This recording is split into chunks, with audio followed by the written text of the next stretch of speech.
반갑습니다. 하나님의 은혜 가운데 필라델비아에 처음 왔습니다.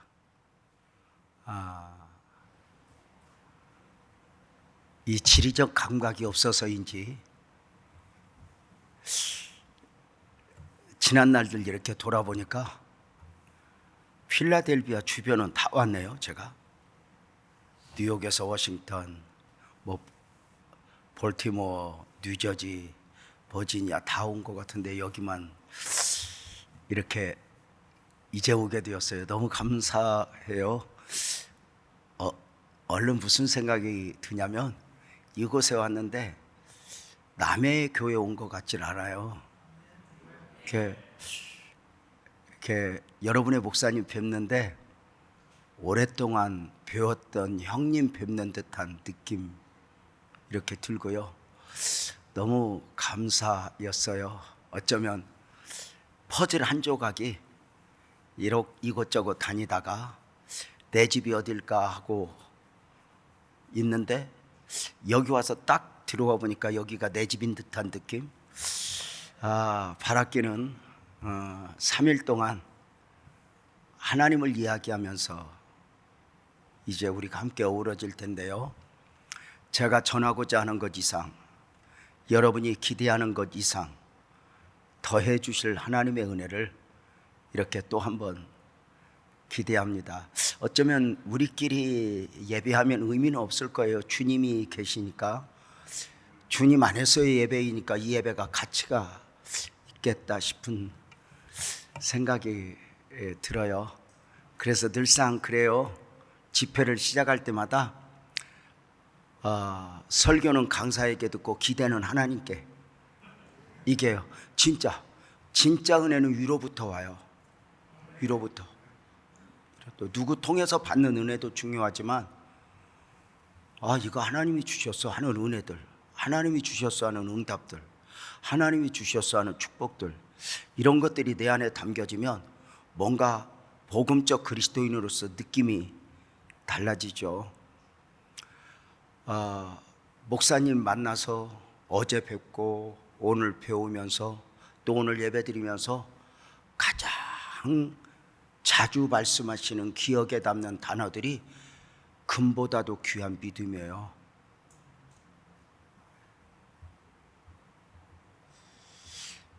이 믿음이라는 단어를 이렇게 귀하게 여기고 소중한 가치로 누가 여길 수 있을까?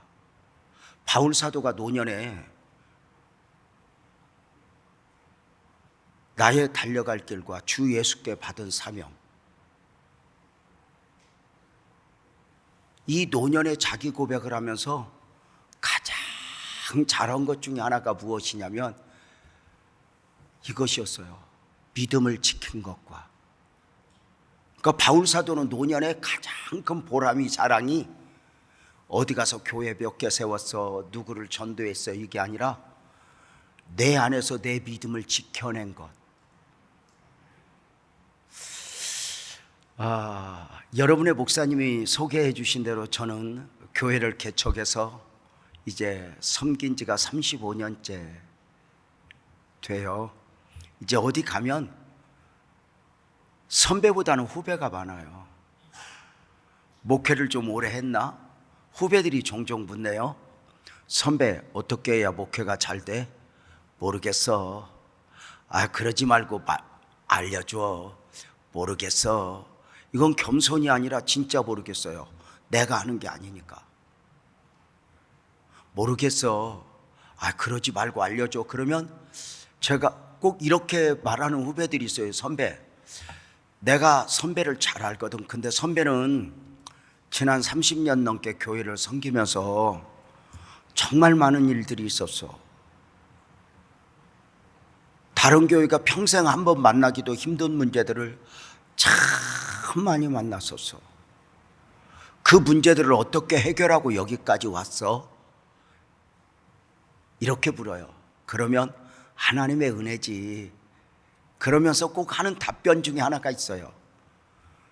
돌이켜보면 하나님의 은혜인데 내게 주신 은혜 가운데 하나는 목회하면서 삶을 살아내면서 무슨 일을 만나면 그 무슨 일 앞에서 내가 이 문제를 어떻게 해결하지? 이렇게 방향을 잡기보다는 그 문제 앞에서 동의하면 아멘 해줘 보세요. 믿음을 지켰어. 이렇게 말했어요. 문제를 해결하는 쪽으로 방향을 잡은 것이 아니라 믿음을 지켰다. 여쭐까요? 다니엘이가 사자굴 앞에서 안 들어가려고 했었어요? 믿음을 지켰어요? 믿음을 지켰어요. 사드락과 메삭과 아벳느고가 풀무에 안 들어가려고 했었어요? 믿음을 지켰어요? 믿음을 지켰어요. 여러분에게 여쭐까요? 여러분이 다니엘이면 사자굴에 안 들어가려고 했을 것 같아? 믿음을 지킬 것 같아? 그냥 대답을 여기 오신 지 오래돼서 한국말 못 알아듣는구나. 우리는 어떤 문제를 만나면 마치 하나님이 아니 계신 것처럼 이 문제를 어떻게 해결하지? 이것보다는 여기에 방향을 잡아요. 개인적으로 그 문제들 앞에서, 수많은 문제들 앞에서 문제를 해결하는 쪽으로 방향을 잡은 것이 아니라 믿음을 지켰어라고 이렇게 삶의 방향을 잡을 수 있었던 이유가 무엇일까? 어느 순간 깨달아지더라고요. 사람이 살아오면서 많은 문제들을 만나요. 다니엘이가 사자굴의 문제를 만났을 때 이 문제 하나 해결하고 앞으로 문제가 없다면 사자굴 하나 해결하는 쪽으로 그 방향을 잡으면 돼요. 그런데 인생은 살아보니까 하나 해결되면 또 하나, 하나 해결되면 또 하나, 양파 껍질 같아요. 우리 아내가 양파 좀 벗겨줘야 하는데 내 눈물이 나더라고요. 이것만 벗기면 되나? 하나 벗기면 또 하나, 하나 벗기면 또 하나, 하나 벗기면 또 하나. 인생의 문제가 그러하지 않아요? 가난할 때는 돈만 있으면, 몸이 약할 때는 건강하기만 하면, 자식 없을 때는 자식만 있으면, 자식만 학교 보내면, 자식 결혼만 시키면. 그런데 인간은 끊임없이 문제의 연속. 우리 교회 집사님 한 분이 날 보고 그래요. 목사님, 아무 걱정 없이 예수만 믿고 사는 법 좀 알려줘요. 그래서 제가 얼굴 보면서 그랬어. 나 좀 알리도? 인생은 끊임없이 그렇게 문제 속에서 살아가는 것 같아요. 진짜. 그래서 저도 이제 한 가지 배운 게 뭐냐면, 이번 문제 해결되면 그 다음 문제가 올 때 어떤 놈이 올지 몰라요. 그래서 제가 요즘에 우리 집에도 조금 문제가 있고 우리 가정도 문제가 좀 있지만 이제 너무 빡시게 기도해서 해결하려고 애 안 써. 그냥 열심히 기도해서 해결해 놓으면 그 다음 대기하고 있는 문제 이놈이 오는데 어떤 놈이 올지를 몰라. 그래서 더 센 놈이 오면 감당하기가 힘든 것 같아. 그래서 요즘 문제 보고 가지 말라 그래. 그냥 나랑 함께 살자 그래. 뭐 조금 걱정은 되지만 밥 못 먹을 일 없고 잠 못 잘 일 없고 뭐 이 정도면 견딜만 한 것 같아. 가지 마라, 가지 마라, 나랑 살자 그래. 이 문제의 연속 인생이 아닐까? 문제 하나 해결한다고 해서 그 다음 문제가 없으면, 아니, 인생은 끊임없이 문제를 속에 만나. 그래서 문제를 해결하는 쪽으로 방향을 잡고 믿음이 무너지면 평생에 그렇게 헐떡거리다 인생이 끝나더라고요. 처음부터 믿음에서 무너지지 않는, 믿음을 지키는, 믿음의 가치를 담고 이겨내는 삶. 그렇다고 제가 어떤 문제를 만나면 나는 믿음을 지켰어라고 말할 때 100번이면 100번, 1000번이면 1000번 믿음을 지킨 건 아니야. 저도 여러분처럼 무너지고 저도 여러분처럼 넘어질 때 많이 있었어요.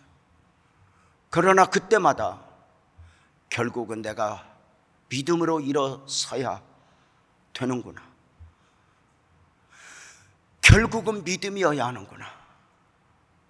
하나님은 하나님. 하나님은 보이지 않아요. 하나님은 전능자예요. 하나님은 영이세요. 그 엄청난 하나님이 우리 연약한 우리와 어떻게 관계를 형성하셨을까?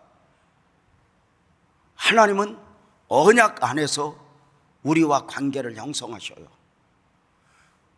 아담과 맺은 언약, 아브라함과 맺은 언약, 노아와 맺은 언약, 모세와 맺은 언약, 다윗과 맺은 언약, 언약 안에서 보이지 않는 하나님이, 전능자 하나님이 연약한 우리와 관계를 형성하셔요. 우리는 어떻게 하나님과 관계를 형성해요? 믿음이에요. 믿음에서 무너지면 하나님인데 하나님이 하나님 될 수 없고, 믿음에서 무너지면 종교인은 가능하지만 신앙인으로서 자기 자신을 지킬 수가 없어요. 그래서 하나님은 우리에게 끊임없이 믿음을 불어요. 너는 나를 믿니? 너는 나를 믿니? 믿음을 불어요. 믿음을 묻는 것은 우리의 믿음이 어느 정도인가, 그 질량, 그 무게를 알기 위해서가 아니에요. 하나님은 나보다 나를 더 잘 알아요. 너는 나를 믿니? 묻는 것은 믿음의 정도를 묻는 것이 아니라 믿음을 요구하는 바예요. 이해가 되나요? 오래간만에 삼촌이 조카를 만났어요. 물어요. 너 공부 잘하니? 이건 잘하는가 못하는가 묻는 거예요? 잘해야 된다는 거야? 잘해야 된다는 거예요. 알아는 듣죠? 오래간만에 손녀딸이 할머니한테 걸려들었어요. 시집 안 가고 있는 이 노처녀 할머니한테 걸려들자 할머니 한마디예요. 너 인연 시집 안 가? 이렇게 묻는 것은 갈 거야 안 갈 거야 묻는 거요, 아니면 가야 된다는 거야. 믿음이 그래요. 너는 나를 믿니? 너는 나를 믿니? 물을 때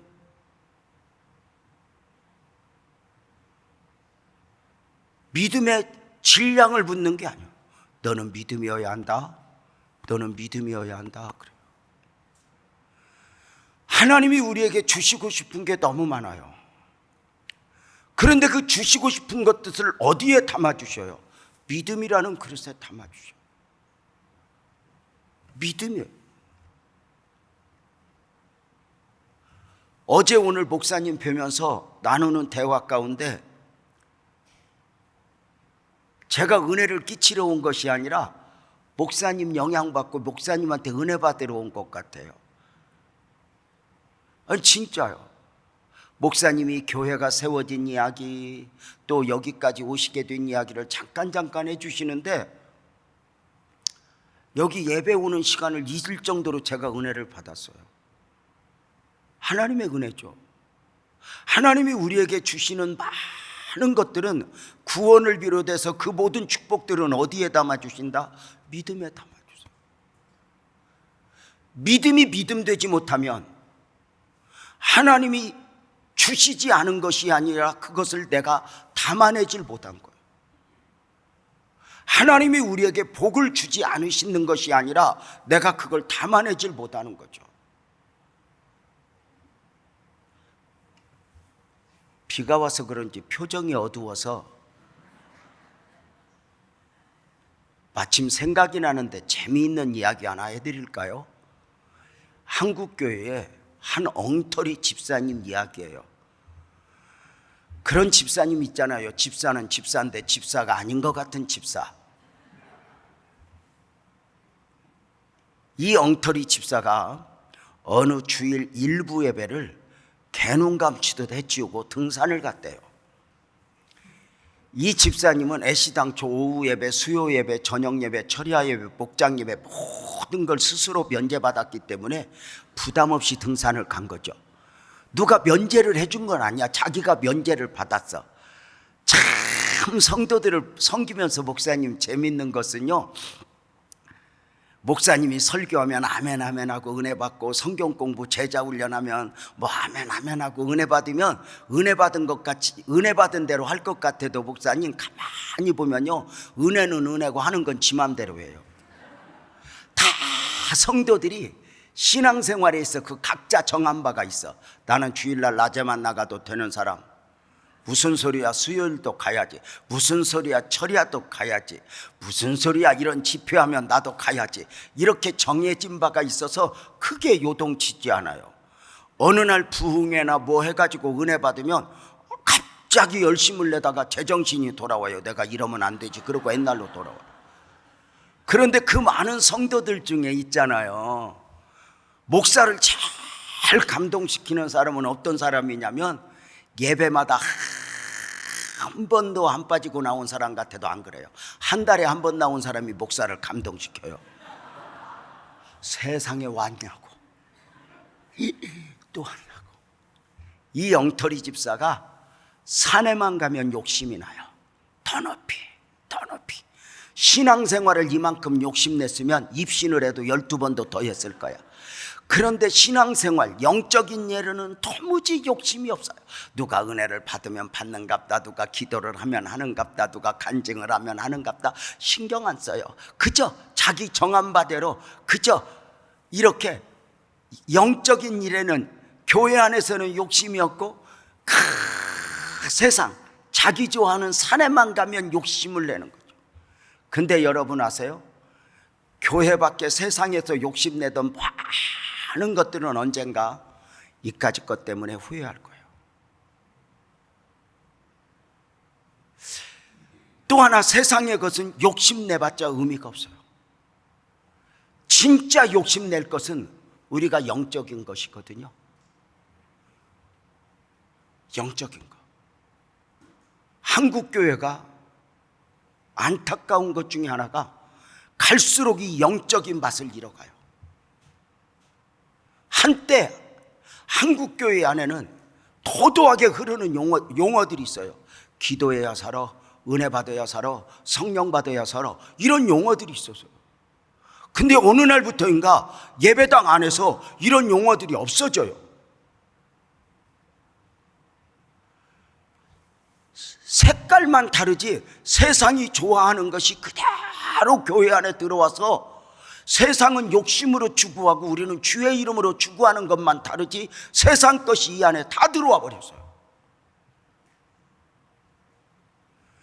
죄송한 표현이지만 목사님들을 만나도 목사님들끼리 대화 중에 은혜를 나누고 기도해야 살아, 은혜 받아야 살아, 믿음으로 살아야 하는 이런 대화들이 없어져 버렸어요.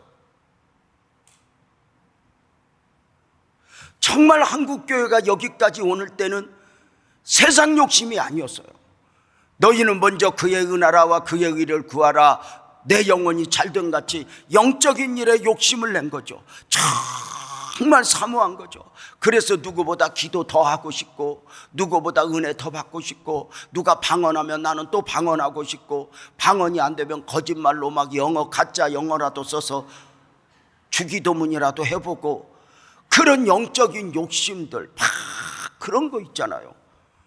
그래서 한국교회가 여기까지 오는 데는 막 그런 기도들도 많이 했어요. 하나님, 우리 교회에서 내가 11조 1등하게 해주세요, 1등하게 해주세요, 막 이런 기도도 참 많이 했어요. 근데 여러분도 아멘을 안 하잖아. 혹시 1등 할까 봐. 지금도 힘든데 그 1등을 하면 얼마나 힘드냐고. 어느 날부터인가 이런 영적인 욕심을 빼앗겨 버리면 이유 없어요. 세상 욕심이 내 안에 와요. 다 와요. 믿음이 주고 은혜가 주는 이런 감격들은 상실한 채 세상이 주는 것들이, 욕심이 이렇게 들어오면서 어느 날부터인가 은혜가 가볍게 보여. 믿음으로 산다는 것이 그저 가볍게 보여. 우리가 얼마나 그런 영적인 욕심들을 냈었어요. 한국교회가 이런 부흥회를 하면은 저 어릴 적만 해도, 청년 시절만 해도 하나님 이번 부흥회 때 나 은혜 받아야 돼요, 하나님 만나야 돼요, 나 하나님 못 만나면 안 돼요, 하나님 나 못 만나면 죽어버릴 거예요, 막 그러면서 금식을 하고, 얼마나 그래서 이런 부흥회 하기 전에 이미 70% 80%는 은혜 다 받았어. 그리고 부흥에 시작하면 손뼉을 치면서 이 기쁜 소식을 불길 같은 성령이여 찬송을 막 얼마나 목이 터지게 했는지, 부흥의 이틀째 되면 목소리가 다 부흥 강사였어. 목이 새갖고 안녕하세요, 나 목 아파서 성가대 내일 보대, 다 그랬어. 주님 아니면 안 되었던 사람들, 누구보다 주님을 더 크게 만나야 했던 사람들, 주님, 나는 주님 아니면 안 돼요, 그렇게 울었던 그 사모하는 영성, 사모하는 자의 영혼을 만족해 하신다고 했는데, 그 사모하는 영성을 조국의 교회가 잃어버린 거예요.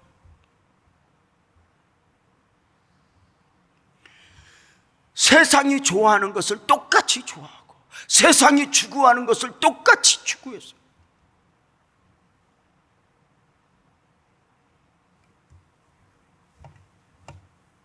엉터리 집사 이야기하다 여기까지 왔네. 산에만 가면 더 높이 더 높이 욕심내던 이 엉터리 집사가 그날따라 컨디션이 너무 좋은 거야.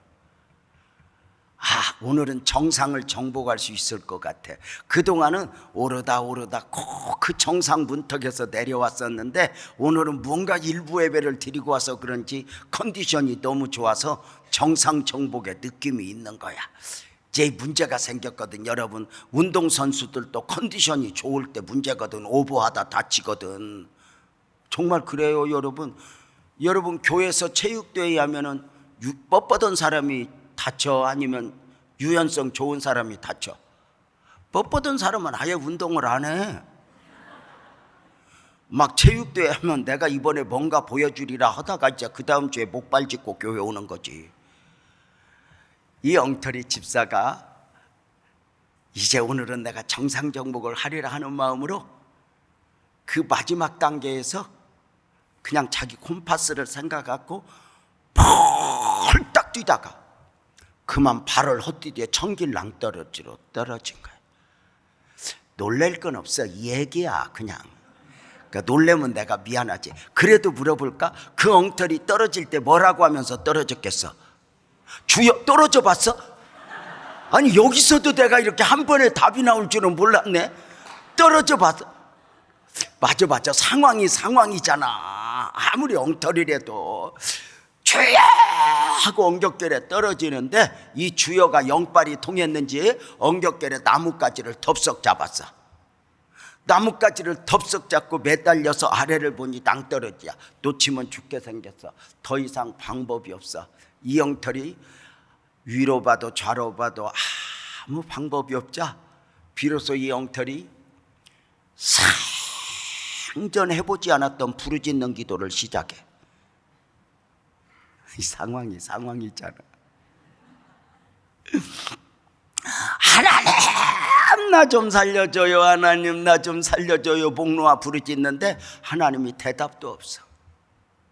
왜냐하면 지금만도 한국 교회가, 미국 교회가 얼마나 많은 성도들이 응답 달라고 부르짖고 있는데, 생각해 보세요. 늘 듣던 목소리 같으면 웬일이냐 하겠지만 상전 못 듣던 목소리가 부르짖으니까 냅두는 거예요. 저놈 저러다 말겠지. 옆에 사람 보고 한번 물어봐. 네 목소리 하나님이 아냐? 그렇고. 여러분은 무슨 일로 고함을 질러요? 무슨 일 때문에 분노하고 무슨 일 때문에 부르짖어요? 이 엉터리 하나님 앞에 기도해요. 하나님 나 좀 살려줘요, 하나님 나 좀 살려줘요, 하나님 나 좀 살려줘요, 목놓아 부르짖는데 하나님이 대답도 없어. 냅둬. 근데 이 엉터리가 어디서 배웠는지 하나님이 약해지는 말 한마디를 하는 거야. 하나님이 나 사랑하잖아요. 하나님이 깜짝 놀라서 저놈이 저걸 어디서 배웠지? 그리고 보는데 하나님이 더 놀랄 말 한마디를 하는 거야. 그리고 내가 하나님 믿잖아요. 하나님이 깜짝 놀라서 그 믿는다 소리에 하나님이 이렇게 말씀하셨대요. 얘야, 내가 너 사랑하는 건 맞지만 네가 나 믿는 줄은 몰랐다. 그래 물어요. 너 나 믿니? 네. 네가 날 언제부터 믿었어? 무슨 소리예요? 하나님 옛날에도 믿고 시방도 믿고 앞으로도 믿죠. 믿으니까 이렇게 부르짖죠. 하나님이 조금 미안한 거야. 저렇게 믿음이 좋은데 천사들이 보고를 안 했나? 저 정도 믿음이면 살려줘야지. 그래서 마지막으로 믿음을 한번 점검하기로 했어, 하나님이. 그래서 매달린 집사에게 다시 묻는 거야. 너 나 믿니? 네, 믿지요. 그 목소리가 얼마나 큰지. 그래서 하나님이 그래요. 너 나 믿으면 나 믿는 믿음으로 그 매달린 손 좀 한번 놓아봐라. 그랬더니 엉터리 왈, 하나님 내가 미쳤습니까? 내가 이걸 왜 잡았는데 날 놓으라 하십니까? 나는 죽어도 못 놓습니다. 그리고 지금까지 매달려 있다네. 여러분 한번 물읍시다.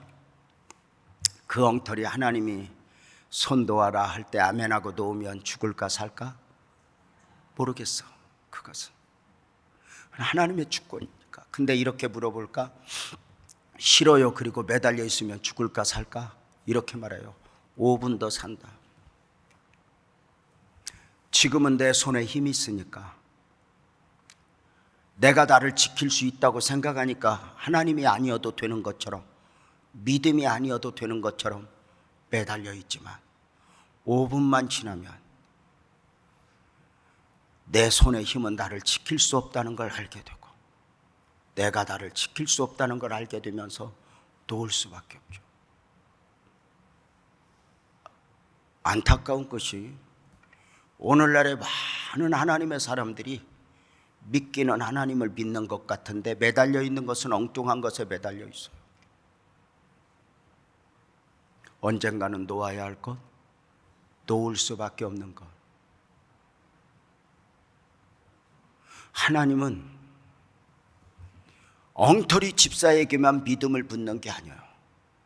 오늘도 끊임없이 우리에게 믿음을 불어요. 너는 나를 믿니?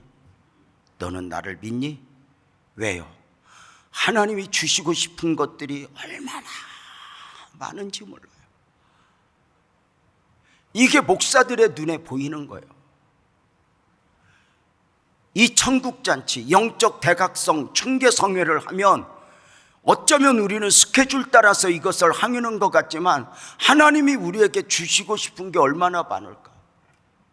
하나님이 우리 아버지잖아요.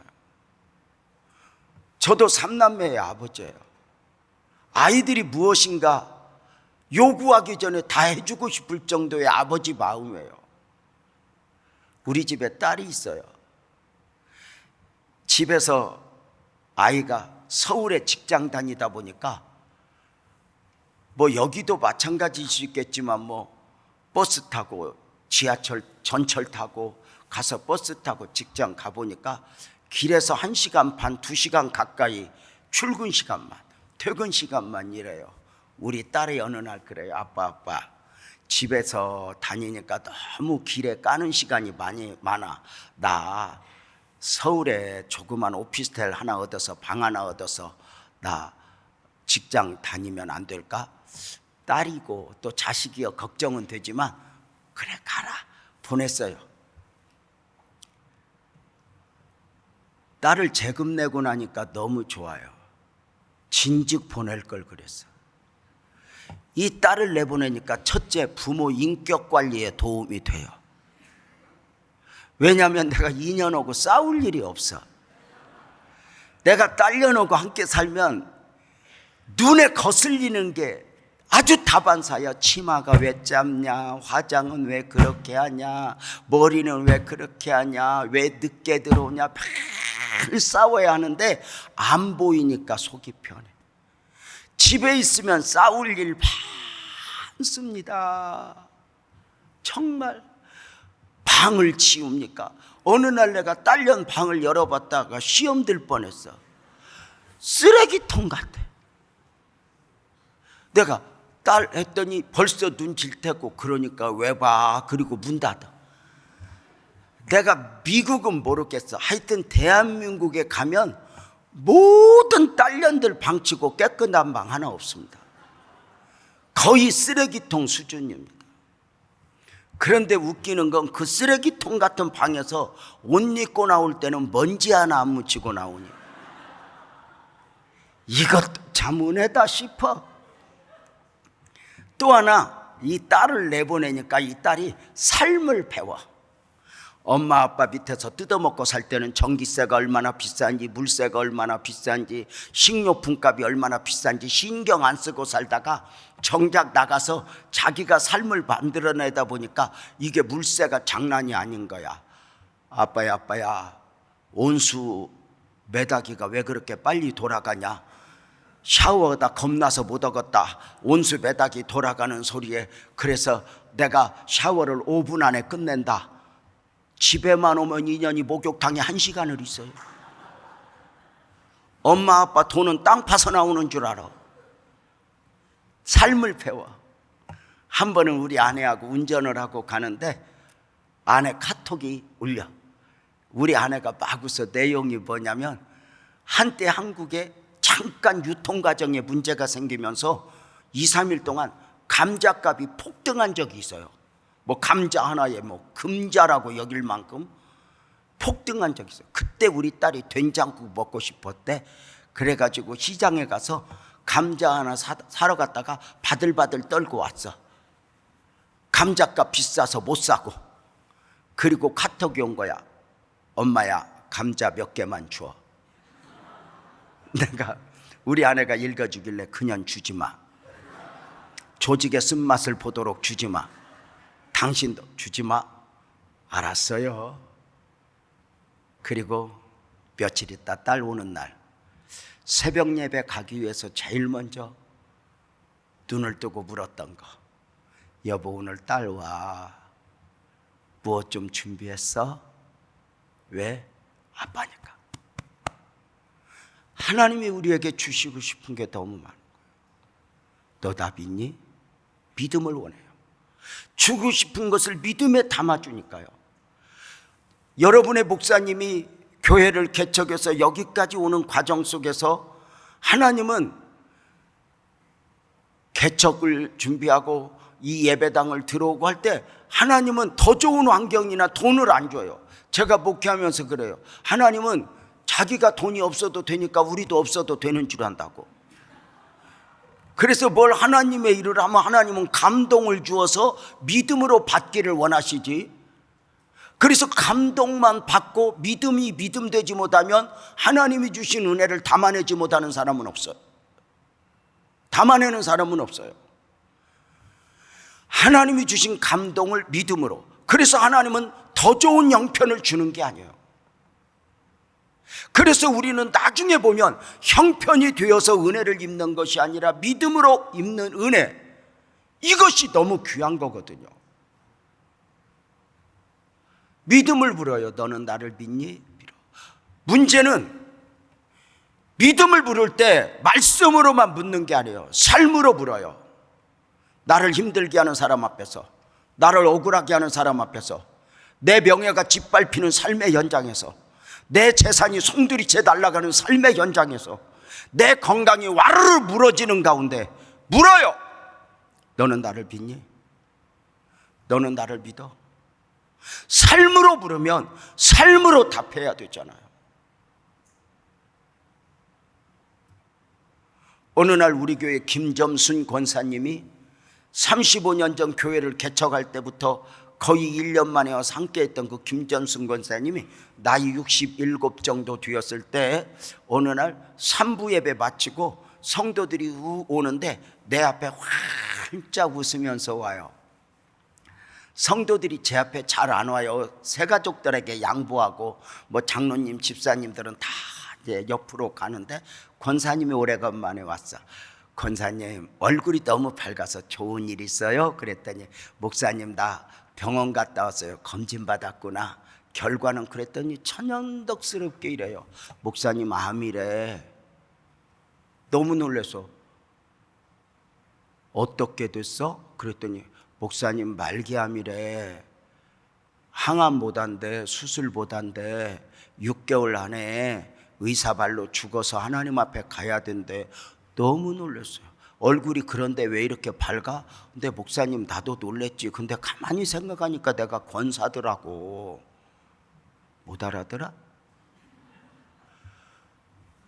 그래서 기도를 했던데 하나님이 이렇게 정리시켜 줬대. 하나님이 나를 빨리 보고 싶은갑다. 그러면서 저에게 이렇게 말해요. 목사님 미안해. 내가 목사님 곁에서 오래오래 동역하고 싶은데 하나님이 나 빨리 보고 싶은가 봐. 가야 될 것 같아. 목사님 함께 못해서 미안해요. 근데 목사님 나요 하나님 앞에 멋지게 가고 싶어요. 요양원에 갔다가 호스피스 병동 갔다가 그렇게 죽기 싫어요. 나 예배드리다 가고 싶거든요.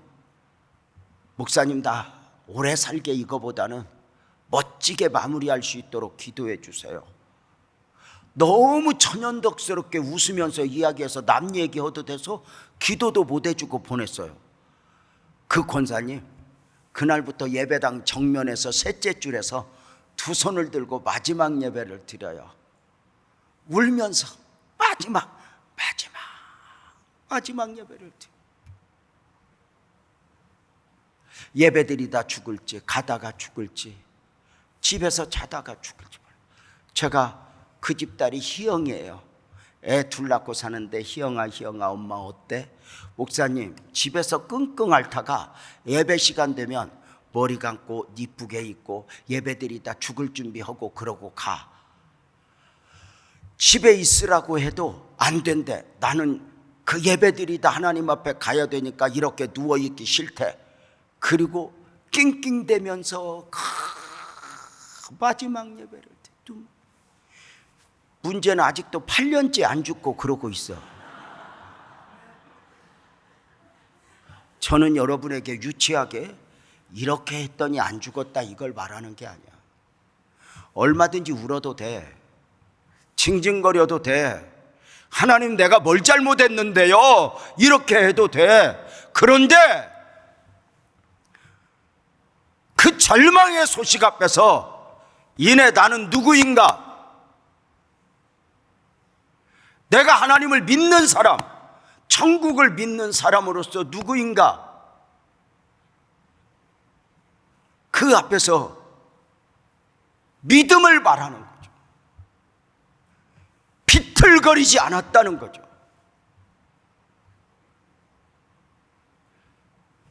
벳세다 강에 5천의 무리를 두고 주님께서 제자들에게 특별히 빌립에게 말씀하셔요. 너희가 먹을 것을 주어라.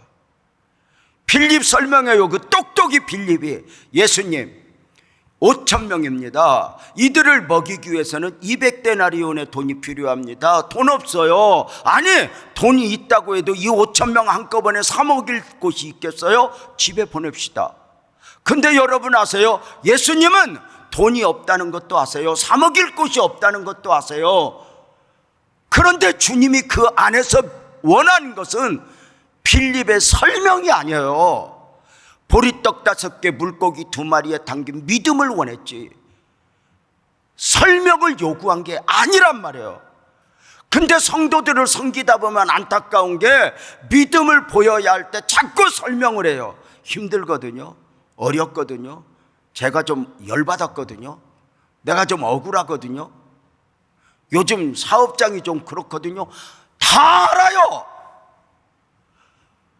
돈이 없다는 것도 한꺼번에 사 먹일 식당이 없다는 것도 알면서 주님이 원하는 건 믿음이란 말이에요. 그런데 우리는 믿음을 보여야 할 때 자꾸 설명을 해요. 저는 우리 성도들에게 이야기해요. 예배당에 와서 눈물 찔찔 흘리면서 위로만 받고 가지 말라고. 그 은혜도 중요하지만 더 큰 은혜는 아멘 합시다. 세상을 이길 능력을 공급받으라고. 하나님의 사람으로서 오늘 창세기 22장은 이해할 수 없는 하나님의 요구로 시작이 돼요. 아브라함아 너의 사랑하는 아들 독자 이삭을 번제로 바쳐라. 이해가 돼요? 안 되죠. 왜요? 네 아들 목사시켜, 네 아들 선교사시켜. 여기까지는 이해가 되지만 번제로 바쳐 이해가 안 되죠. 번제가 뭐예요? 번제는 소나 양을 잡아서 가죽을 벗겨 각을 떠 불에 연기까지 몽땅 태워드리는 제사가 번제예요. 네 아들 번제로 바쳐. 이해가 안 되죠. 왜요? 아브라함이 믿는 하나님은, 저와 여러분이 믿는 하나님은 사람을 제물로 받을 만큼 무자비한 하나님이 아니에요. 차라리 당신 자신이 제물이 될지언정, 차라리 당신의 아들을 제물로 내놓을지언정, 한 영혼을 천하보다 귀히 여기시는 하나님이 사람을 제물로 요구해요? 아니요. 그런데 그 하나님이 때로는 당신의 의도 가운데 마치 하나님이 아닌 것처럼 말도 아닌 요구를 해요. 네 아들 번제로 바쳐. 이해가 안 되죠. 근데 여기에서 우리가 생각에 매일 때가 많아요. 여러분 한번 물어보시다. 하나님이 아닌 것처럼. 여러분 같으면 과부 엽전 둔이 뺏어가는 하나님이 좋아, 여덟이 멈춰주는 하나님이 좋아? 아이, 한국말이 잘 못 알아듣나 보다. 근데 안타까워서 제가 영어를 잘 못해요. 그래서 제가 더 이해는 시키기 힘드니까 여러분이 알아듣는 척을 좀 해주세요. 여러분 어떠세요? 우리는 우리 생각을 가지고 NGO적인 성격을 가지고 종교는 이래야 돼, 자기 의에 사로잡혀서 하나님마저 판단해요. 어떻게 과부 엽전 둔이 뺏어가? 여덟이 멈춰줘야지. 하나님이 돈이 필요하면 과부의 엽전 둔이 가져가겠어요? 부자들 거 가져가든지, 아니면 창조자 하나님이 무엇이라도 못하겠어요? 근데 어려운 사람에게 엽전 둔입을 요구하는 건 하나님의 의도가 있는 거예요. 쓰러져 죽을 것 같은데 너 기도해. 하나님의 의도가 있는 거죠. 돌이켜보세요. 그 마디마디마다 하나님의 은혜, 뜻과 섭리가 담겨 있다는 거. 하나님은 실수가 없다고 믿거든요. 아브라함아, 네 아들 번제로 바쳐. 이해가 안 되죠. 아브라함이 믿는 하나님, 저와 여러분이 믿는 하나님은 사람을 제물로 받을 만큼 무자비한 하나님. 근데 네 아들 번제로 바쳐.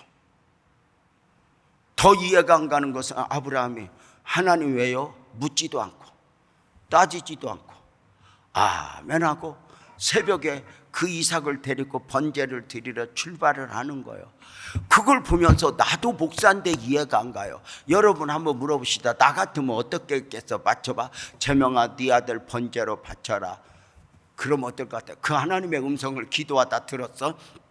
네 아들 번제로 바쳐. 그러면 어떻게 했을 것 같아? 맞춰봐. 1번 아브라함처럼 아멘하고 아들을 데리고 번제로 바치러 간다.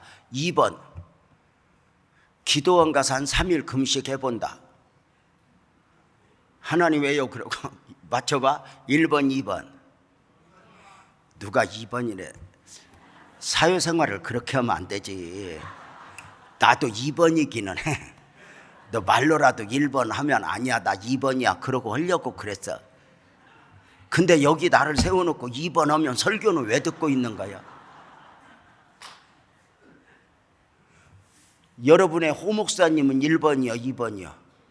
그럼 너희들끼리 해. 이 믿음 좋은 목사님 놓아두고 왜 나를 세워놓고. 사회생활을 잘하려면 질문을 하던 사람 의도를 알고 해야지. 아내가 남편 앞에서 여보 나 이뻐? 묻는 거요? 이쁘다 소리 듣고 싶은 거지. 갑자기 나는 거짓말 못이요. 이 멍청한 남자들이 그때만 정직해요. 또 다시 물어볼게. 여기 있는 목사님은 1번이야 2번이야? 아니야 2번이야. 기도원 가서 한 3일 금식할 것 같아. 하나님 말도 안 돼요. 어떻게 아들을 번제로 바치라고 그래요? 하나님 아니죠. 내가 잘못 들은 거죠. 하나님 말도 안 되죠. 하나님 생각을 좀 바꿔. 많은 사람들이 하나님의 감동이 오면, 하나님의 음성을 듣고 하나님의 감동이 오면 많은 사람들이 순종을 하려고 하는 것이 아니라 자기 형편에 매여 생각에 매여 하나님을 설득해요. 마치 그것이 신앙인 것처럼. 그렇게 하다 안 되면 타협을 봐요. 하나님 우리 집에요 이삭은 어렵고 아주 쓰잘데기 없는 이스마엘이 있는데 얘는 안 될까요? 그러니까 많은 사람들이 하나님 앞에 감동이 오면 감동이 온 대로가 아니라 내 형편에 매여서 적당히 내가 하고 싶은 대로요. 눈먼 거, 병든 거, 저는 것으로. 어느 날 우리의 예배도 눈먼 예배, 병든 예배, 저는 예배가 되어요. 어느 날부터인가 하나님이 없어도 되는 예배가 돼요. 아브라함아, 네 아들 번제로 바쳐. 아브라함은 말없이 3일 길을 걸어요. 모리아 산에 왔어요. 오늘날 세대하고 다르니 나무도 불도 종들에게 지워서 왔던 아브라함이 이삭에게 등짐을 지게 하고 불을 들려주고 이삭아 올라가자 그래요. 여러분 한번 물어봅시다. 상식적으로 그 높은 모리아 산에 올라가야 하는데 나무와 불을 등짐을 메고 왔던 종들을 함께 데리고 가면 쉬울 텐데, 장로님 맞춰봐. 왜 두고 갔겠어? 왜 두고 갔을까? 혹시 말릴까 봐 그러지 않았을까? 영감님, 주인님 미쳤습니까? 무슨 사람을 제물로 받을 만큼 무슨 이게 신앙생활입니까? 왜 이렇게 맹신입니까? 말릴까 봐. 그런 느낌 안 들어요. 근데 아브라함은 하나님의 감동 앞에 순종해야 돼. 설명할 수는 없어. 왜 그런지는 몰라. 형편은 안 돼. 이해는 안 돼. 그런데 그렇게 해야 될 것 같아. 논리적으로 이해가 안 되잖아요. 어떻게 종들을 이해시켜요? 두고 가요. 혹시 이런 말 들어봤어요, 장로님?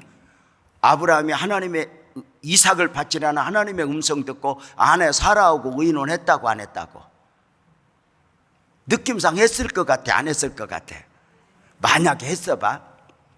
어느 날 새벽 예배 갔다 오니까 아내가 누워서 자고 있어. 갔다 왔어요. 오늘 나 은혜 많이 받았다 여보. 아, 그러셨어요. 잘했네요. 어땠어요? 아유, 내가 하나님의 음성을 들었어. 아유, 뭐 음성 들었어요? 무슨 음성이요? 이삭을 번제로 바치래. 아, 그러셨어요. 푹 삶아서 드리소서 그랬겠어? 이놈의 영감쟁이가 미쳤나? 우리가 믿음으로 살면 누가 박수 쳐줘요? 자식이 박수 쳐줘요? 배우자가 박수 쳐줘요? 미쳤다고 안 해요? 때로는 내가 이렇게 믿음으로 사는 게 맞나 싶은 갈등은 없어요? 세상은 저렇게 화려하고 뱅뱅 돌아가는데 누군가는 뭐를 얻었다 성취했다 난리인데 내가 이렇게 교회 안에서 이렇게 믿음으로 사는 게 맞나, 그런 갈등은 없어요? 우리가 믿음으로 사는 건 믿음으로 사는 게 아니잖아요. 그런 갈등을 이겨내면서 사는 거잖아요. 산에 오르는데 이삭이 물어요. 아버지, 불과나무는 여기 있는데 번제할 어린 양은 어디 있어요? 이삭도 참 무던히 참다가 물어요. 아버지, 불과나무는 여기 있는데 번제할 어린 양은 어디 있어요? 아브라함이 너 잡으러 왔다 그래요? 어떻게 설명해요? 여호와께서 준비했을 거야. 그래요 아버지? 우리가요 믿음으로 살면 누군가의 질문 앞에 이렇게 대답할 수 없을 때가 많아요. 주님이 하실 거야. 아버지, 꼭 그렇게 믿음으로 살아요. 주님이 하실 거야. 이해 못해요. 아무도 믿어요. 그러나 그 금보다 귀한 믿음이 내 안에 있어졌는데, 세상은 이해를 못해도 나만은 하나님의 음성을 들어야 할 것 같은데,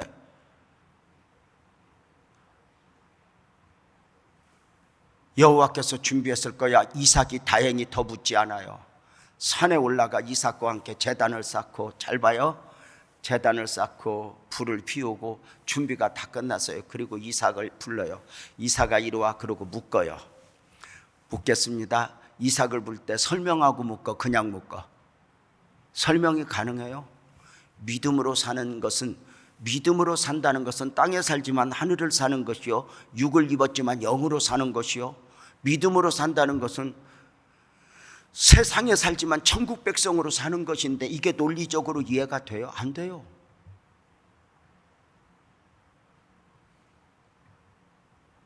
이삭아 이리 와, 묶어, 뉘어, 칼로 찔러.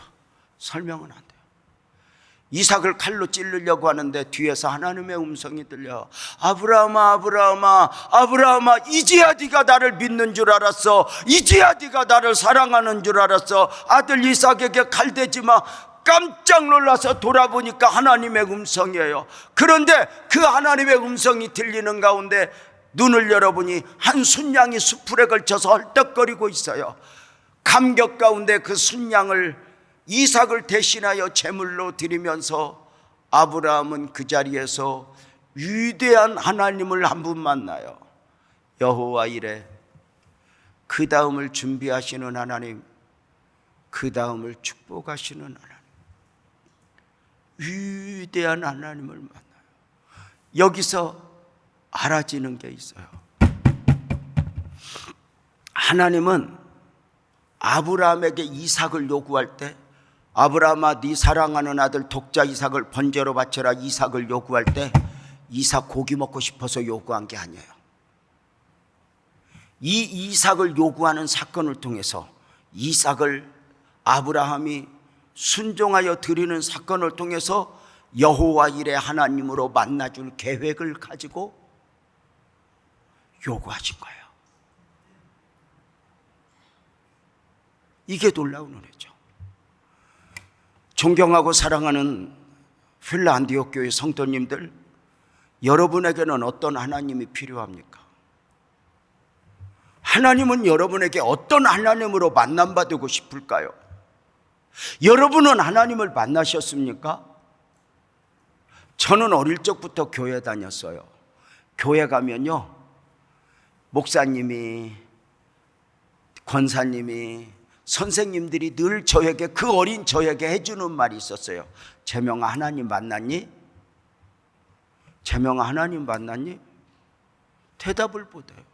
재명아, 교회 밖에서 교회 안으로 들어오는 것도 중요하지만 교회 안에서 하나님을 만나야 할 때 만나지 못하면 너 다시 교회 밖으로 나가서 또 방황하게 된다.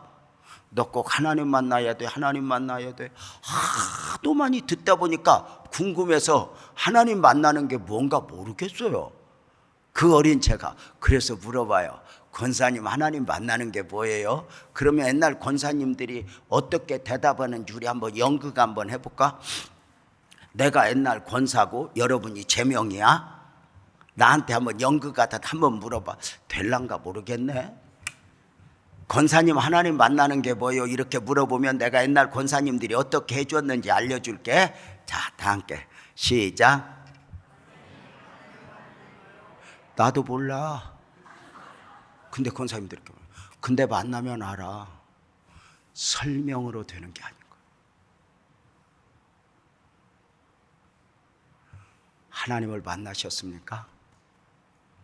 여러분은 어떻게 만나셨습니까? 여러분 한번 물어봅시다. 호랑이를 만날 때 책 속에서 만난 사람, 동물원에서 만난 사람, 산 속에서 만난 사람, 이 세 사람 중에 누가 호랑이 만났다고 설명을 제일 잘할까? 맞춰봐. 책에서 만난 사람, 동물원에서 만난 사람, 산속에서 만난 사람, 누가 설명을 제일 잘할 것 같아? 에? 잘 안 들리는데? 어디에서? 책에서 만난 사람이 설명 제일 잘해. 내가 본 거, 네가 본 거, 자세히 읽은 거 막 호랑이 만난 것처럼 설명을 막 하지만 그 안에 능력은 없어. 동물원에서 호랑이를 보고 설명하는 사람은 멀찍이 놓고 아, 저렇게 생겼구나. 그리고 설명해. 설명은 보고 한 거지만 뭔가 느낌은 없어. 산속에서 호랑이 만난 사람 어떻게 하는가 알려줄까? 내가 목사님이 오늘 산속에서 호랑이 만나고 와서 서울에서 오다가 여러분이 한번 나보고 물어봐. 목사님, 호랑이 어떻게 생겼어요? 그리고 내가 호랑이 만나고 온, 산속에서 만나고 온 내가 한번 대답해 줄게. 여러분이 목사님, 호랑이 어떻게 생겼어? 한번 물어봐. 시작. 묻지마. 나 시끄러워 죽는 줄 알았네. 설명은 하나도 못해. 근데 만난 건 분명해. 여러분 어떠세요? 우리는 때로 골짜기에서 하나님을 만나요. 지난 3년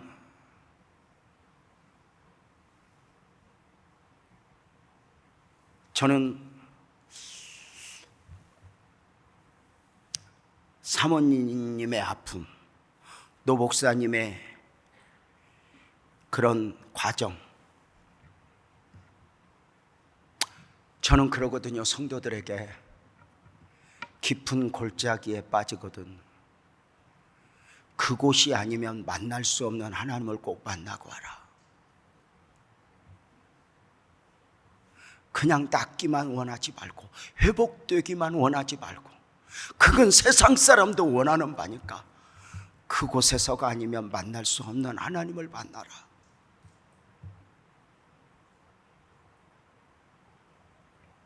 여러분은 하나님을 만나셨어요? 놀랍게도 하나님은 여호와 일의 하나님, 그 다음을 준비하신 하나님, 그 다음을 축복하시는 하나님으로 아브라함에게 만남바 되어주기를 원하면서, 놀랍게도 하나님은 아브라함에게 말도 안 되는 요구를 해요. 이삭 바쳐 번제로. 그런데 그 순종하는 아브라함을 보면서 여호와 이레로 만나줄 계획을 졌다 하나님이, 여호와 이레 그 엄청난 하나님으로 만나줄 계획을 했던 하나님이 아브라함이 순종하는 모습을 보면서 얼마나 감동했을까요? 왜? 계획했던 바대로 여호와 하나님으로 만나줄 수 있으니까. 이번 성회가 그랬으면 좋겠어요. 여러분이 어떤 하나님을 원해요? 근데 하나님이 우리에게 만나주고 싶은 하나님이 있을 거예요. 각양 달라요. 치료의 하나님, 회복의 하나님, 어떤 그 하나님이 있을 거예요. 그 하나님이 여러분에게 달려나와 시간 예배할 때 어쩌면 하나님이 더 기뻐하지 않을까? 분명한 거 있어요. 내가 하나님을 만나면요, 나를 만나주신 하나님이 더 기뻐한다는 거예요. 그 하나님이 내게 하나님 될 수 있으니까. 이 원리를 아세요? 이 하나님의 마음을 아세요? 그 하나님을 알면 울죠. 아브라함이 이삭을 바치는 과정을 통해서 하나님을 만났다. 놀라운, 여기서 이런 생각이 갑자기 드네. 여러분 한번 이걸 엎어봅시다. 저는 성경을 가끔 엎어보는 성경이 이제 이렇게 경우들이 있는데 한번 물어봅시다. 아브라함아 이삭 바쳐 그랬을 때 아브라함이 순종해서 여호와 이레 하나님을 만났잖아요. 만약에 아브라함아 이삭을 번제로 바쳐라 그랬을 때 아브라함을 엎어볼게요. 싫어요. 말도 안 돼요. 하나님 아니죠. 어떻게 사람을 번제로 요구해요? 그리고는 하나님 아니죠. 싫어요. 어떻게 아들을 바쳐요? 딴 걸 요구하세요. 차라리 안 돼요. 그리고는 이삭을 꼭꼭 숨겨서 요나가 도망가듯이 멀리 도망가서 끝까지 짱밖에 안 나오면은, 맞춰봐, 하나님이 아브라함 그냥 두고서 요절내 걷어. 괜찮아, 대답해. 요절내 그냥 둬. 요절낸다. 너무 하나님을 무식하게 몰아붙일 필요는 없어. 하나님은 뭘 이렇게 말씀하셨는데 순종하지 않는다고 해서 요절내는 하나님은 아니야. 갑자기 마음이 편해져? 요절내는 하나님이 아닌 걸 어디를 보면 알아? 말씀? 아니, 여러분 옆에 사람이 여적 살아있는 거 보면 알지. 이 수준 높은 말을 이해를 하려는가 몰라? 순종하지 않았다고 그래서 오늘 손가락 잘라. 내일 새벽 예배 안 나왔다고 발을 불어. 이거 너무 무식하다. 발가락 잘라. 이렇게 순종하지 않을 때마다 하나씩 이렇게 잘랐으면 장로님 멀쩡했을까? 장로님 순종하지 않다 머리 뽑힌 거 아니었어? 어제 장로님이 나보고 그러더라고. 하나님이 자꾸 이쁘다고 그래서 이렇게 빠졌대. 그 말도 안.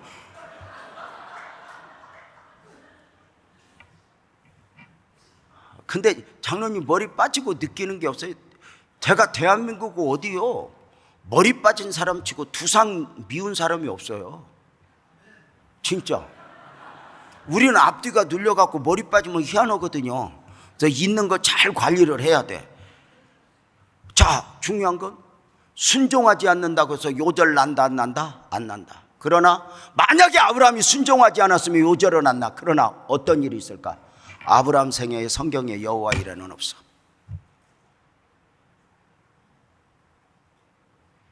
하나님은 우리가 산호라면 말도 아닌 요구를 할 때가 있어. 오랜만에 제 어릴 적 이야기를 좀 잠깐 해볼까요? 저는 사실 부모를 몰라요. 아버지가 5살 때 돌아가시고 어머니가 8살 때 돌아가셨어요. 가난한 집안에 그 옛날 어머니 아버지가 돌아가시니 형제들이 뿔뿔이 흩어지게 됐어요. 그가 형이어도 누나여도 누가 누구를 케어할 수 있는 입장이 아니라 각자 도생, 각자가 살아남아야 했어요. 저도 그 어릴 적 서울에서 부모 없이 살면서 그 옛날 초등학교 5학년 11살, 12살 소년이 그때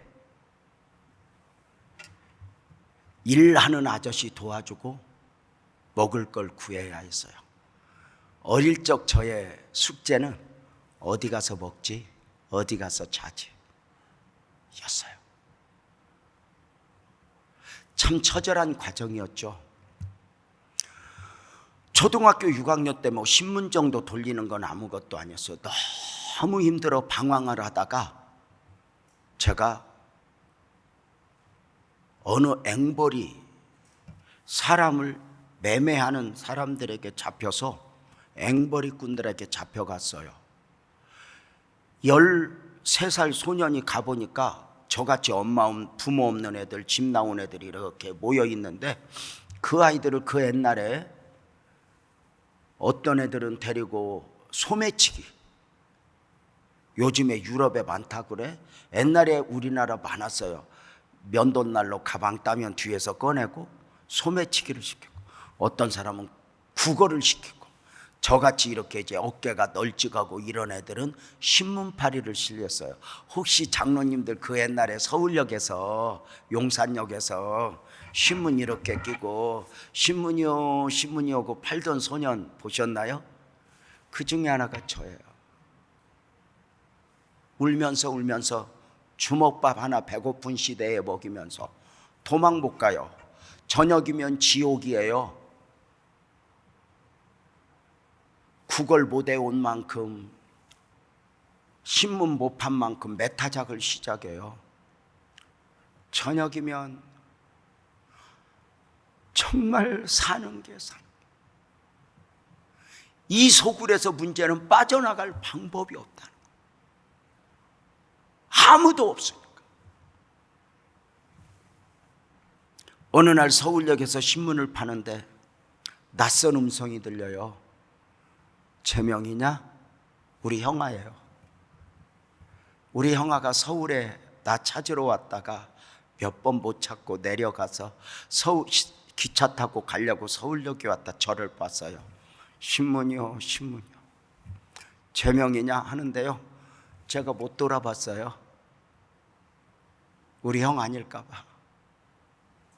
제가 땅바닥에 주저앉아서 그냥 머리를 쳐박고 우는데 우리 형아가 저를 안으면서 여기 왜 있어? 그래서 형아야 왜 이제 왔냐? 형아야 나 좀 살려줘라. 나 좀 구해줘라. 형이 돈을 주고 저를 구했어요. 구했지만 역시 갈 곳이 없어요. 14살 소년이 중학교 그때 입학 통지서가 왔는데 중학교를 입학을 했는데 가본 기억이 없어요. 학교에서 자퇴 처리를 하더라고요. 엄마 아빠 없이 성장한 소년, 그 어린 소년 14살 때 공장에 취직을 했어요. 14살 때 공장에서 한 2년, 많은 과정이 있는 중에 공장에서 한 2년 넘게 그 어린아이가 돈을 모았어요. 그리고 2년 반에 그 돈을 쌈짓돈으로 해서 장사를 시작했어요. 뭐 여러 과정은 있었지만 뭐 영양실조로 쓰러져 뭐 이런 과정은 있었어요. 근데 이제 그때도 교회는 가요. 왜냐하면 교회 가면 저를 환영해 줘요. 제명이 왔냐? 그리고 교회 가면 밥다운 밥을 먹어요. 교회에 늘 가죠.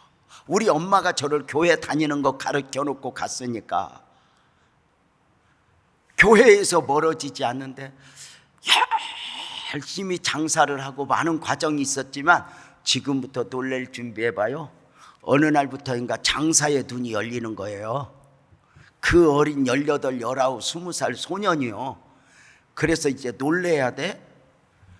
제가 21살 때 돈을 얼마나 벌었냐면 서울에서 집 2채 살 돈과 사업장 하나를 할 수 있는 돈을 벌었어요. 여러분 안 놀래? 여러분도 그 나이에 다 그 돈 벌었어? 아니, 사람이 놀랄 얘기를 하면 놀래야지. 놀랄 얘기를 해도 안 놀래면 내가 놀래지.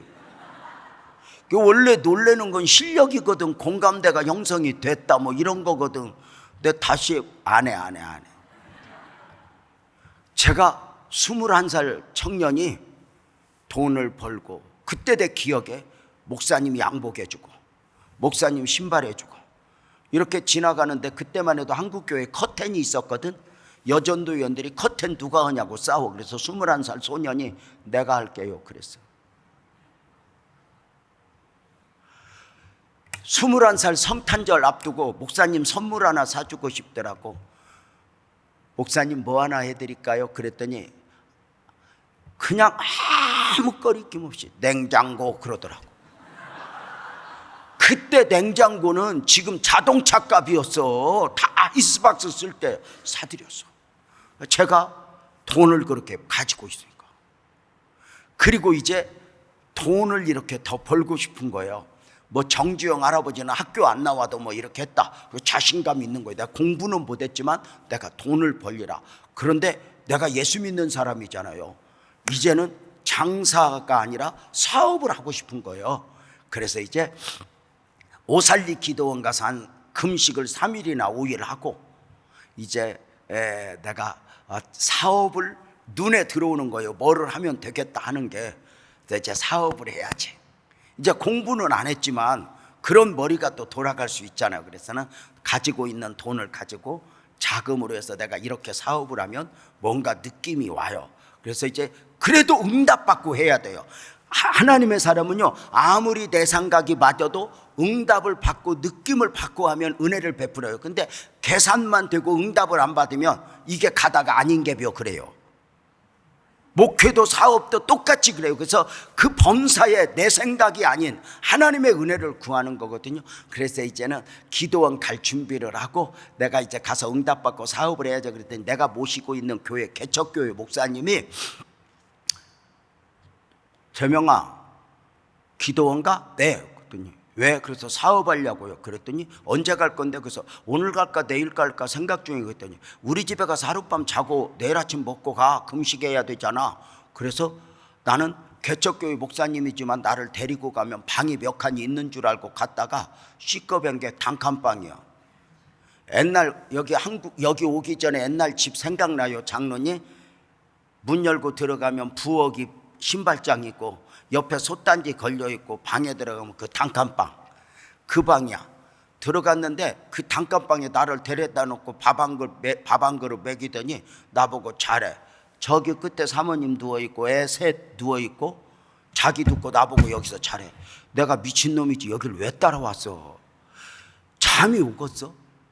도망가고 싶어도 갈 데가 없어. 문 앞에까지 머리가 꽉 차가지고 거기서 한숨을 푹푹 쉬고 있는데 목사님이 나를 집에 데리고 온 의도가 있었던 거야. 12시 정도에 뒤척이는데 자냐? 그래서 아니요. 잠이 올 리가 있어. 그랬더니 제가 목사님 뭐 하시고 싶은 말씀이 있으세요? 그랬더니 아니야. 자냐? 아니요. 한 10분, 30분에 한 번씩 물어봐요. 그래서 아예 하시고 싶은 말씀이 있으면 하세요. 그랬더니 이러는 거야. 재명아 너 앉아봐. 앉았더니 이래요. 너 목사해라. 안 놀래? 이렇게 말하면 네 얼굴에 목사가 보인다. 너 목사해라. 그래서 제가 싫어요. 초등학교 겨우 졸업한 내가 무슨 목사예요. 목사해라. 저 사업할 거예요. 제가 너무 화를 내니까 자. 뛰어났는데 내가 더 복잡해져 잠이 와요. 자냐? 아니요. 목사해라. 이걸 새벽 4시까지 볶는 거예요. 네 얼굴에 목사가 보인다. 싫어요. 싫어요. 새벽 4시가 넘더니 목사님이 이렇게 말해요. 너 목사님한테 순종해야 한다고 배웠지. 너 순종해서 복 받았잖아. 네. 근데 너 이거 내가 목사 되라, 이거 내가 기도하고 감동받고 말한 거야. 근데 너 그렇게 생각도 않고 기도도 안 하고 안 한다고 그러면 너 그게 하나님의 사람이냐? 적어도 기도는 해본다고 그래야지.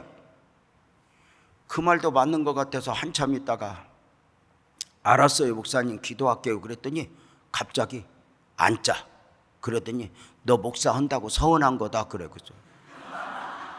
아니 나 목사 한다고 안 했다고 하니까 너 지금 기도한다고 했지만 네 말하고 다른 거야. 하나님이 다 받았어. 너 목사해야 돼. 그리고 그 자리에서 안수를 해주는데 주여 이 유재명 청년이 목사가 되기로 했사오니 기름 부어주시고 축복해 주세요 하는데 전 그게 소명이요. 나는 지금까지 목사하면서 단 한 번도 재명아 목사가 되어라 이런 거 들어본 적 없어. 자냐? 아니요. 이러다 소명 받았어. 아니 하나님이 바쁜가? 나한테는 직접 안 주더라고. 문제는 그렇게 축복 기도를 하더니 새벽 4시 반이 되니까 우리 새벽 예배 드리고 올게 자라 그래. 그래서 멍 때리고 내가 누워 있었어요. 내가 이게 무슨 짓인가. 기도원이나 갈 걸 어젯밤에 내가 미친놈 여기를 따라와서. 근데 애 하나가 눈을 떠서 이렇게 보니까 어떤 모르는 애가 있으니까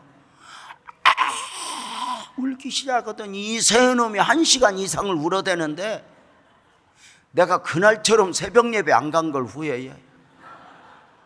문제가 생겼어. 기도원 가는 건 깨졌어. 그 자리에서 내가 이제 직접 내가 하나님을 모르는 게 아니니까 하나님을 믿으니까 직접 듣고 싶은 거야. 21살 소년이 그 교회 의자에 앉아서 3주금식을 했어. 하나님 나한테 직접 들려줘요. 대답도 없더라고 바쁜지. 3주 금식 마치고 회복하고 열흘 금식을 또 했어요. 하나님 들려줘요. 대답도 없어요. 해를 넘겨 22살에 보름 금식을 또 했어요. 역시 대답이 없어요. 금식 마치고 회복하고 있는데 그 목사님이 최 씨요, 최 씨. 여러분 최 씨는 어디 가서 함부로 만나지 마. 그냥 여기 와서는 좀 변하는지 몰라도 최 씨는 최 씨요. 절대 최 씨는 삼가 기도하고 만나. 이 최 목사님이 보름 금식을 3번째 마친 나를 불러더니 이렇게 말해. 재명아 금식 잘했냐? 네. 응답 받았냐? 별로 하나님이 음성이 없어요. 그럴 거다. 이미 응답 오셨는데 또 하겠냐? 너무 확실해 그 목사님. 그러더니 이렇게 말하는 거야. 재명아 너 목사 되기로 했지? 네. 그랬더니 이쁘게 말해라. 금식까지 오고 그렇게 말하면 안 된다. 네. 자 지금부터 잘 들어봐. 재명아 너 이왕 목사 하기로 한 거 하나님이 귀하게 여기고 하나님 앞에 복을 받은 목사로 하나님이 쓰시는 목사로 훌륭한 목사 되고 싶냐? 아니면 있어도 되고 없어도 되는 목사 되고 싶냐? 내가 뭐라 그래야 돼? 훌륭한 목사 되고 싶습니다. 그래야지. 그래서 지금부터 잘 들어봐. 훌륭한 목사님 되고 싶습니다. 그랬더니 그 최씨 도둑놈 목사님이 뭐라 그러냐면 내 얼굴을 많이 보더니 너 진짜 훌륭한 목사 되고 싶거든.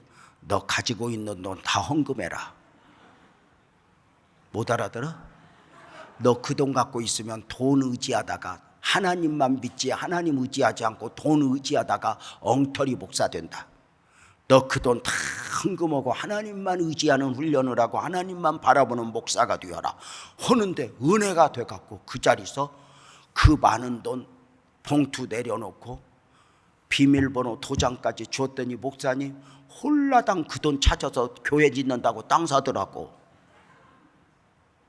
문제가 생겨서 나는 그거 주면서 계산이 있었어. 워낙 큰 돈이니까 방은 하나 얻어주겠지. 학비는 대주겠지.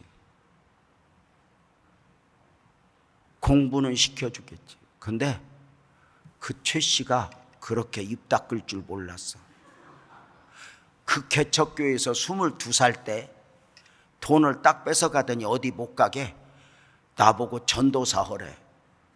초등학교 졸업한 나, 신학교도 안 간 나를 전도사라고 해서 내가 뭔 전도사예요 그랬더니 헌법에 있대. 인정전도사라고. 뭐냐면 학교는 안 다녔지만 자격은 없지만 교회의 필요에 의해서 시골 교회를 생각하면서 그 헌법에 인정전도사라고 있어. 근데 나보고 인정전도사라고 해서 내가 22살 학교도 못 다니는 바보가 뭔 전도사라고 해서 그러니까 그때 목사님은 아주 싼값에 나를 사찰을 뽑은 거예요. 교회 관리 집사 돈 5,000원 주면서 그때부터 나를 사역을 전도사로 일을 시키는데 기관은 안 맡겨. 내가 뭘 하겠어. 하수구 뚫고 교회 청소하고 성도들 있다 가면 가는데 문제는 이 목사님이 그 다음 날부터 돈을 안 받은 것처럼 입을 닦는 거예요. 방도 안 얻어 줘. 밥도 안 줘. 뭐 아무것도. 제가 교회 의자에서 7년을 넘게 잤어요. 저도 그 돈 벌던 기질이 있잖아요. 어디 안 가고 갈 데도 없어. 돈 다 뺏겨서. 내가 조금만 내가 내 발등을 찍었지. 내가 미친놈이지. 돈을 좀 남겨놓고 줄 걸 달란다고 홀라당 다 줘갖고 이게 그때부터 갈 데도 없어. 교회 의자에서 7년 잤어. 기도하다가 쓰러지고 기도하다 쓰러지고 7년 잤어. 이분이 얼마나 입을 닦았는지 앉아서 나 밥 먹고 올게. 그리고 자기만 가. 나는 밥 먹으라 돈도 안 줘. 나는 배고파서 울어. 하나님 저 도둑놈이요 돈 가져가고요. 나보고 자기만. 그럼 이제 어떤 권사님이나 집사님이 나보고 그 불쌍한 어린 전도사 학교도 못한 유전도사 이리 와 우리 집 가서 밥 먹자. 그리고 밥을 줘. 그럼 물어보자. 그 목사님이 내 돈 가져간 거 알아 몰라? 알지. 교회 땅이 어디서 나왔겠어. 그러니까 아니까. 근데 내가 헌금했다고 그러고 그 목사님이 뺏어갔다 그래. 뺏어갔다고 그러지. 그러니까 밥만 줬겠어. 욕을 함께 했겠어. 그 최 목사님 도둑놈을 함께 밥 먹으면서 씹는 거야. 시벌 어떻게 목사가 그럴 수 있냐. 시벌 나쁘다. 어떻게 밥을 또 지만 먹냐. 집에만 패냐. 뭐 이런 욕을 얼마나. 헌금 500만 원 했으면 욕은 한 5천만 원어치 했어. 그냥 그 10년간 그걸 했어. 근데 그 목사님 얼마나 독했는지 초지일관 그 소리 듣던 아무 상관없이 자기를 갈 길만 하고 나를 안 도와줘. 내가 교회 의자에서 자다 보니까 몸이 약해져. 우리 집사 하나가 지나가면서 그때 헬스클럽 휘트니스 클럽이 유행했어.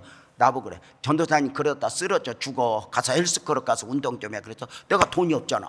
그래서 건강을 위해서 목사님한테 최 목사한테 목사님 나 가서 헬스클럽 좀 가게 돈 좀 줘요. 그랬더니 한마디로 끝내. 목사될 놈이 운동할 시간이 따로 있냐? 두 손 번쩍 들고 몸 흔들면서 기도하면 그게 운동이지 이놈아. 그러고 나를 기도 훈련을 시키는 거예요. 관악산 뒤에다 나를 올려놓고는 비닐 한 장 주고 여기서 부르짖어 기도해라. 기도 멈추면 얼어 죽는다. 그러고 자기는 내려가. 그 산에서 안 얼어 죽기 위해서 기도하다가 얼마나 부르짖다가 서울대 총장이 공관에서 듣고 고발해갖고 경찰서다가 파출소 잡혀간 기억도 있어. 그렇게 훈련을 시켜. 교회 의자에서 7년 자다가 넘게 자다 보니까 디스크가 걸려갖고 너무너무 아파서 목사님 나 병원 좀 가려고 했더니 한마디로 끝내. 목사 될 놈이 아프다고 덮어놓고 병원부터 가면 하나님은 언제 만날래? 뭐 주로 이런 식이야. 그러니까 그때는 마귀알몸같이 보여. 내가 돈 100만 원만 있어도 다 도망가서 갈 데도 없어. 돈도 없어. 돈도 안 줘. 그 10년 있는 동안 내가 헌금한 걸 잃어버렸어. 기억에. 그리고 그 목사가 얼마나 독한지 기대하는 마음 전혀 없이 이 목사님을 어떻게 벗어날까 기도를 하다가 35년 전에 안산에 가서 교회 개척을 한 거야. 그 목사님한테 그 시달리는 교육을 받고. 근데 너무 웃기는 게, 장로님 한번 맞춰봐. 내가 그 옛날에 헌금 다 했어. 10년 동안 전도사로 사역을 했어. 이제 나 개척가. 인간적으로 좀 도와줘야 돼, 안 도와줘야 돼? 그래서 장로님은 아직 멀었어. 10원도 안 주고 개척하라고 보내는데 나도 기대가 없어. 원래 저분은 저분이니까. 하나님만 보고 십자가도 없이 간판도 없이 지하실 요만한 거 하나 얻어서 35년 전에 아내하고 함께 개척을 한 거예요. 거기서 열심히 해서 제가 그 과정을 설명할 수 있는 시간이 있을지 몰라도 해서 첫 번째 성전 건축을 했어. 안 놀래?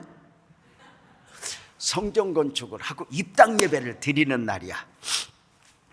너무 감사하잖아. 누가 도와준 게 아니야. 주님만 보고 성전 건축을 해서 감격 속에서 입당 예배 드리니까 노회 목사님들 뭐 이렇게 초대해서 행사 준비를 하는데, 그때 그 최씨 도둑놈 목사님도 모셨어. 왜냐면 다른 건 없어. 그냥 나 소명 받아준 분이잖아. 목사인데 목사가 되면 할수록 감사한 거야. 나 목사한 게. 그래가지고는 이제 그 목사님 모셨어. 그랬더니 그 목사님이 오셔가지고 다른 순서 다 하고 이제 격려사 시간이야. 이때부터 내가 와르르 무너졌는데요. 어른 마음을 누가 알아? 자, 여러분, 격려사 시간입니다.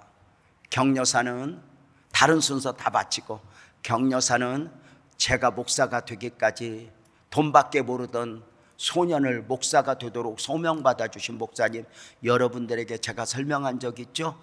귀한 목사님 격려사 받도록 하겠습니다. 박수로 모셔주세요. 그랬더니 막 박수 치니까 목사님이 이렇게 나와서 이렇게 성전을 보더니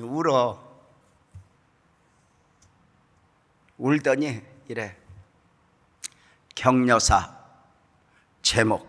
아니 무슨 격려사가 제목이 있어. 그냥 하면 되지. 근데 이런다. 격려사 제목. 유재명 목사가 복받은 이유. 저는요 전율이 돌았어요. 이때 이 양반이 무슨 말씀을 하시려나. 유재명 목사가 복받은 이유 그렇게 하시고는 그 옛날 이야기 하는 거예요. 목사가 되라고 했던 이야기.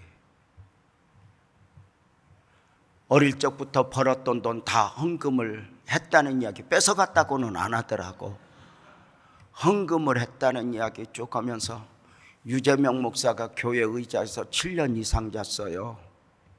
하면서 배 많이 고팠어요. 그 옛날 이야기를 하면서 목사님이 울면서 내가 겁났던 것은 유재명 목사가 헌금하고 하나님 안 보고 자기 의지할까 봐 일부러 눈을 감고 일부러 귀를 막고, 유재명 목사가 배고픈 줄 알면서도 혼자 밥 먹으러 갔대. 하나님 저 아들 책임져 주세요. 어른 마음을 누가 알아? 여러분이 목사님 마음을 알아? 여러분이 하나님 마음을 알아? 목사님이 울면서 유재명 목사 옛날 그 이야기 쭉 하면서 어릴 때부터 그렇게 섬기더니 이렇게 복을 받은 거 보면서 자기는 하나님의 은혜를 본다고 말하면서 유재명 목사 일이 나와. 그러더니 저를 꼭 안아주더니 봉투에 1억을 담아서 주면서 유 목사에 썼다 하는데 제가 끌어안고 엉엉 하나님은 때로 그렇게 이해할 수 없는 요구를 하고 내 것을 뺏어가나 내 인생을 뺏어가나 하지만 하나님은 몰라서가 아니라. 목사님 죄송해요. 내가 몰랐어요. 교회에 온통 울고 예배가 바쳐지고 대접해서 손님들 보내고 난 뒤에 우리 가족들, 우리 성도들 모여서 은혜를 다시 나누는데, 목사님 우리가 잘해서 성전 지어진 줄 알았어. 근데 목사님은 그 옛날에 그렇게 헌금 많이 하고 왜 한 번도 이렇게 헌금했다고 간증을 안 했어. 그래서 제가 속으로 헌금만 했어야 되는데 시벌시벌을 하도 많이 해갖고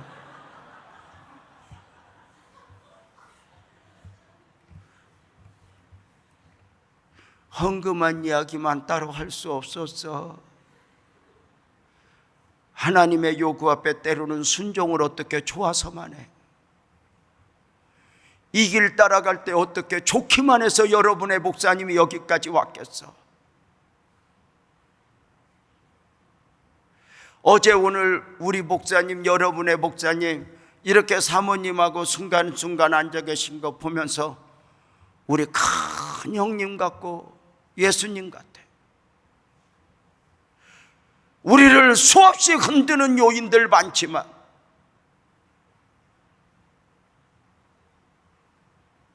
오늘 또 하나님이 내게 주신 믿음,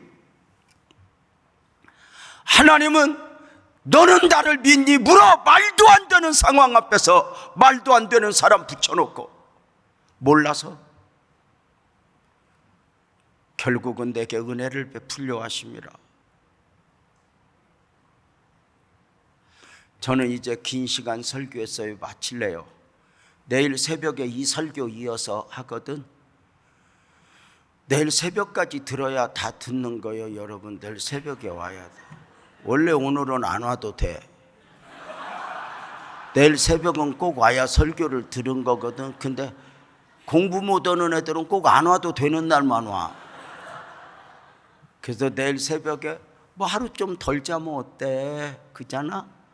그래서 저도 나오면 잠 한숨도 못 자고 와. 거의 내가 오늘 가서 잠이 오겠어. 지금 한국이 낮이고 뺀질뺀질할 시간인데.